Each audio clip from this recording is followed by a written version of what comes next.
যে সমস্ত ছাত্রছাত্রীরা নতুন জ্যোতিষশাস্ত্র শিখছেন তাদের উদ্দেশ্যে বলি, পঞ্জিকা সম্বন্ধে একটা পূর্ণ ধারণা থাকা দরকার। এই পঞ্জিকাটা কিভাবে দেখতে হয় এইটা প্রথমে আগে একটুখানি আমাদের জানতে হয় বা শিখতে হয়। এই পঞ্জিকা ব্যবহারের জন্য একটা বই রেকমেন্ড করছি, সেটা হচ্ছে পঞ্জিকা থেকে ভাগ্যবিচার, মূল থেকে প্রতিকার। এই বইটা লেখকের প্রথম বই, দেবসূর্য পাবলিকেশন থেকে প্রকাশিত। অনলাইনেও পাবেন বা যে কোনো জায়গা থেকে আপনারা কালেক্ট করে নিতে পারেন, যে কোনো দোকান থেকে। অথবা যদি অসুবিধা হয় তাহলে অতি অবশ্যই ডেসক্রিপশন বক্সে লোকেশান দেওয়া আছে, সেখান থেকে সশরীরে এসে নিয়ে যেতে পারেন, অথবা স্পিড পোস্টের মাধ্যমে নিতে পারেন, ইন্ডিয়ান পোস্ট অফিসের মাধ্যমে। তাহলে ঘরে বসে বই পাবেন। ফোন নাম্বারও দেওয়া থাকছে, কোনো অসুবিধা হলে ফোন করেও জেনে নেবেন। এর আগের ভিডিওগুলোতে এই 1424 সালের পঞ্জিকার এই প্রথম রো থেকে প্রথম এই যে একদম প্রথম এই যে এই বক্সটার মধ্যে যে প্রথম রো থেকে পরপর পরপর পরপর পরপর বলে আসা হচ্ছে।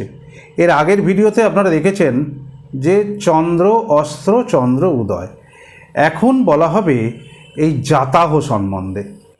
জাতাহ আর পরাহ। এই জাতাহ এই দিনের বেলায় জন্মালে এইটা জাতাহ। এই যে তিনটে পিলার, তিনটে কালাম যে দেখতে পাচ্ছেন, এই তিনটে কালামে চারটে করে রো আছে, 1 2 3 4। এই তিনটে কালামে চারটে করে রো আছে, প্রত্যেকটাতে একটা করে সংখ্যা লেখা আছে। এই সংখ্যাগুলোর মানে কি?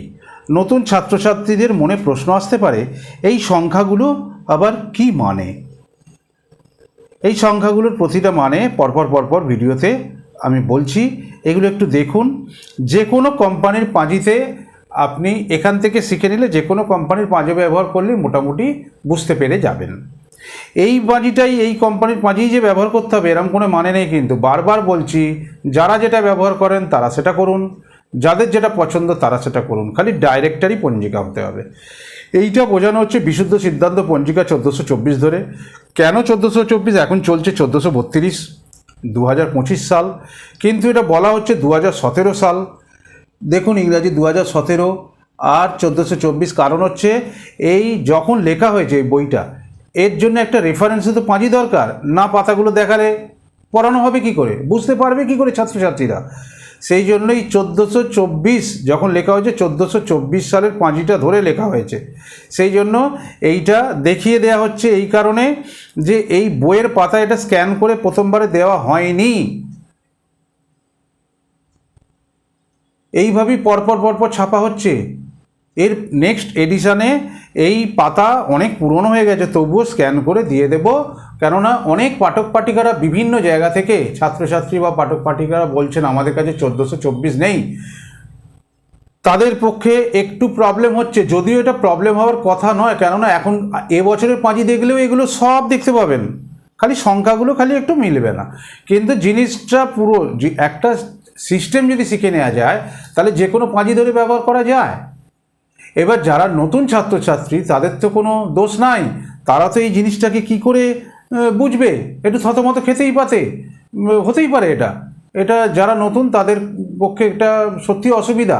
সেই জন্য এই পাঁজির পাতাটা একবার দেখিয়ে দিচ্ছি আপনাদের কাছে। এই বইটা রইল, এই বইটা অতি অবশ্যই কালেক্ট করবেন। এই বইটা দেখে আর এই পাঁজির পাতা দেখে এই ভিডিওটা যখন দেখবেন, তখন দেখবেন এই কনসেপ্টটা পুরো ক্লিয়ার হয়ে যাবে। তারপরে যে কোনো পাঁজিতে ব্যবহার করতে পারেন। কেমন?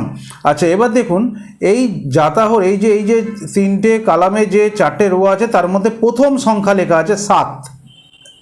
দেখুন অনেকটা কাছে নিয়ে গেলাম, এবার পরিষ্কার হলো নাকি? এই দেখুন প্রথম সংখ্যা 7 দিয়ে আরম্ভ। এই 7 সংখ্যাটার মানে কি? কেন এখানে 7 লেখা আছে? এই 7 হচ্ছে প্রথম বারের সংখ্যা। কিভাবে বারের সংখ্যা? বারের ক্যালকুলেশনটা হয় কি করে? এটা পুরো এই বইটাতে পুরো লেখা আছে, 22 নম্বর পাতায় ডিটেলস লেখা আছে। তার মধ্যে একটু হিন্টস দিই খালি, তাহলে বুঝতে পারবেন।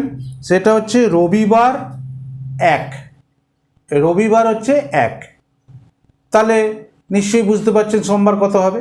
সোমবার 2, এইভাবে এই রেশিওতে যদি পরপর যেতে থাকেন তাহলে দেখবেন শনিবার দিনকে 7 হয়। তাহলে 1424 বঙ্গাব্দের পয়লা বৈশাখ প্রথম দিন শুরু হচ্ছে শনিবার দিয়ে। শনিবার মানে 7, কাউন্টিং করলে দেখতে পাবেন 7, আর বইটা থাকলে তো কোনো কথাই নেই, ওখানে পরিষ্কারভাবে সব লেখা আছে। এইবার দেখুন এখানে দেখুন এই যে 7টা শনিবার দিয়ে আরম্ভ হচ্ছে বলে এই যে 7। এর নেক্সট ভিডিওতে দেখুন এই 7-এর নিচে 19 লেখা আছে, তার মানে কি। ওকে, নমস্কার, ভালো থাকবেন সবাই, সপরিবারে ভালো থাকবেন।